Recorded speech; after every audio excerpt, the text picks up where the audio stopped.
Assalamualaikum warahmatullahi wabarakatuh. Salam sejahtera untuk kita semua. Semoga kita semua selalu diberikan kesehatan oleh Allah Subhanahu wa Ta'ala dari maraknya virus corona ini. Perkenalkan, nama saya Ilham Rikaz, NIM 411181110026. Izinkanlah saya untuk mempresentasikan mengenai tugas besar 2 bahasa Indonesia dengan judul Fakir Berbahasa Indonesia, dan dengan dosen pengampu yaitu Bapak Dadi Warha Suharjono, SS, MPD. Langsung saja kita ke materi. Bahasa Indonesia adalah bahasa nasional, juga bahasa resmi negara Indonesia. Berfungsi sebagai alat komunikasi di Indonesia. Dalam penggunaannya, terutama ragam santai, banyak istilah atau kosakata asing yang digunakan. Biasanya adalah istilah dari bahasa Inggris. Padahal, padanan kata tersebut dalam bahasa Indonesia ada di dalam KBBI, namun jarang dipakai dalam percakapan sehari-hari, sehingga kosakata tersebut terlupakan dan tidak dikenal oleh warga negara Indonesia, menyebabkan orang Indonesia fakir berbahasa atau kurang pengetahuan dalam pemakaian bahasa. Selanjutnya, kita masuk ke pembahasan. Pernahkah kita mendengar kata keracik, ceri, atau tanglung? Jangan merasa aneh seandainya merasa asing dengan kata-kata tersebut. Kita sama. Saya baru tahu ada kata-kata itu setelah membuka-buka kamus besar bahasa Indonesia atau yang disingkat dengan KBBI. Keracak artinya melonjak-lonjak atau laju, ceri berarti sisa atau ampas, sedangkan tanglung adalah lentera dari kertas atau lampion. Di KBBI ada begitu banyak khazanah kata yang sering tak terucap dan terungkap, baik dalam bahasa lisan ataupun tulisan kita. Harus kita akui, kita miskin khazanah kata bahasa Indonesia. Dari 91.000 lema kata atau frasa masukan dalam KBBI, berapa banyak persen yang kita ketahui? Saya yakin tak sampai 80%. Agaknya kita memakai pola pikir yang salah. Kamus Bahasa Indonesia diperuntukkan hanya bagi mereka yang pemula dan dalam berbahasa. Baca orang non-pribumi. Ada begitu banyak kosakata bahasa Indonesia yang belum kita ketahui, dan seolah merasa jumawa untuk belajar pada sumber kekayaan bahasa, yakni kamus. Selanjutnya yaitu akulturasi bahasa. Indonesia saat ini banyak kehilangan eksistensi bahasa dan budaya karena dampak arus globalisasi dan kemajuan zaman yang semakin tinggi dan pesat. Karena terlalu banyak bahasa dan budaya yang tidak dijaga sehingga lambat laun kemurniannya hilang dengan masuknya bahasa dan budaya luar. Hal ini banyak berpengaruh juga apalagi untuk para pekerja atau mahasiswa yang banyak berinteraksi dengan orang dari luar negeri. Contoh, kosakata yang sering digunakan.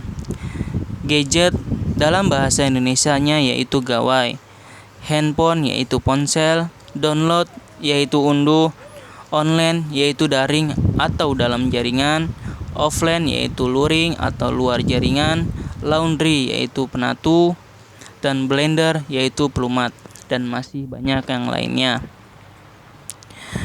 Lalu, apa penyebab bangsa Indonesia sebagian besar fakir berbahasa Indonesia?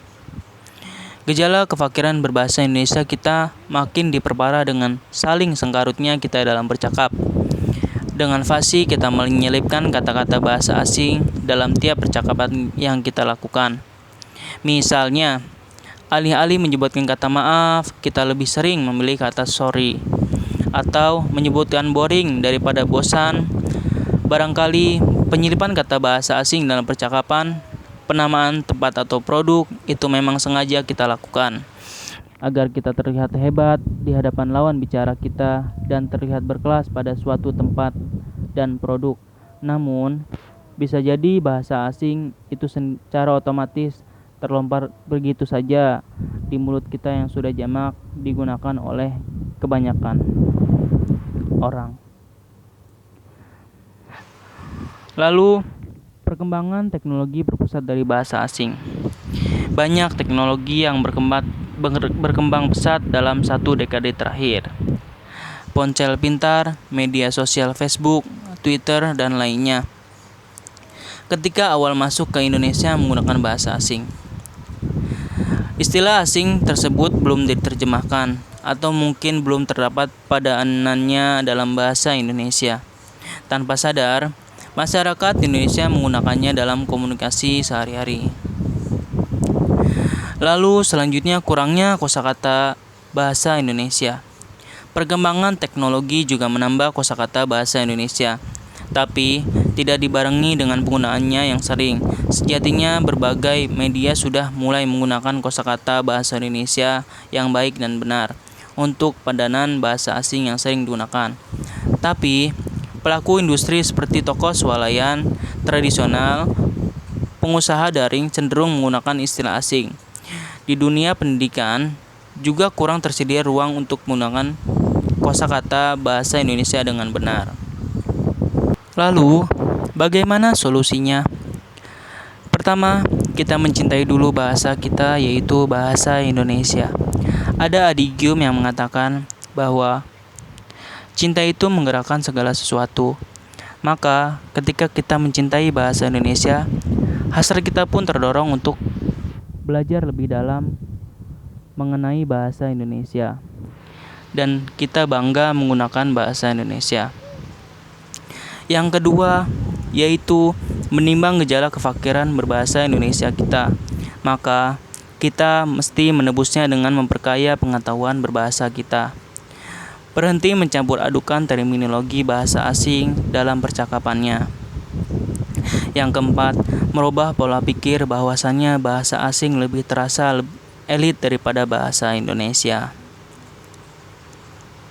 Dari pemaparan di atas mengenai fakir berbahasa Indonesia, dapat diambil kesimpulan bahwa masyarakat Indonesia harus memperdalam atau belajar membolak-balik, membaca, menghafal kamus adalah sebuah keharusan agar menambah kata atau frasa masukan yang kita ketahui. Dan sejak disuruhkan dalam Kongres Pemuda tahun 1928 dan lalu diresmikan sebagai bahasa negara pada 18 Agustus 1945. Bahasa Indonesia menjadi salah satu penanda utama dari entitas kebangsaan kita. Ia hadir sebagai bahasa persatuan, bahasa nasional. Dengan kata lain, bahasa Indonesia dipilih sebagai perekat di antara keanekaragaman bahasa-bahasa lokal yang dimiliki bangsa Indonesia. Sebaiknya ubah pola pikir untuk mempelajari bahasa Indonesia lebih lanjut. Meningkatkan minat membaca buku, dan di dalam bidang pendidikan, pemerintah diharapkan memberi materi khusus mempelajari kosakata bahasa Indonesia. Sekian dari pemaparan saya, kurang lebihnya mohon maaf. Saya akhiri. Wassalamualaikum warahmatullahi wabarakatuh.